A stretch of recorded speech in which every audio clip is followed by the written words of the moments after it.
There are two types of champion commonly played in the mid lane. The scaling champions, these are champions like Ziggs, Vigar and Corki who tends to stay in lane to scale in mid-game, and the roamer champions, like Auction, Zed and Katarina who tends to visit other lanes to gain an early lead. During laning phase get CS as much as possible, but remember to not let your opponent get CS for free, especially if you are using a ranged champion. Keep track of your minion's HP, when one is low, expect your opponent is gonna last hit it. That's where you throw a skill shot at them. It will most likely to hit since your opponent will stop moving once it entered its auto attack animation. Repeat this until your opponent is forced to retreat to their turret or to recall.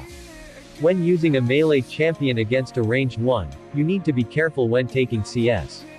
You have to look carefully which minions are safe to last hit without getting too much damage from your opponent. It is fine to miss minions if it means preserving your HP.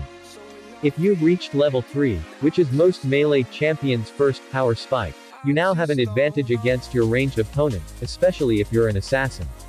Use that advantage to harass your opponent or possibly kill them to catch up on gold and EXP that you've missed earlier. Mid lane is vulnerable to ganks from both sides of the map, so make sure to put a ward on one side of the river, preferably near the entrance of the enemy jungle, and play to that side of your lane where you have a vision. This way even if someone comes to gank you, they'll be in sight, and even if they come from the other side that has no vision, you'll be able to react, since they have a whole lane to cross to reach you. Before roaming, make sure you shove the minion wave to your opponent's turret. This is to minimize the gold and EXP you lose after you leave your lane. If you just leave your lane while the minion wave is still in the middle of your lane, your opponent will have a free farm. The wave will crash to your turret and damage it, and your turret will clear the wave without you to collect the gold and EXP. Visit lanes that are overextending. Since they're far from their turrets, they are easy to catch, especially if your team has stuns and roots. Also watch the lanes that has low HP and just hugging their turret to farm safely. You can go behind them and do a tower dive with your team.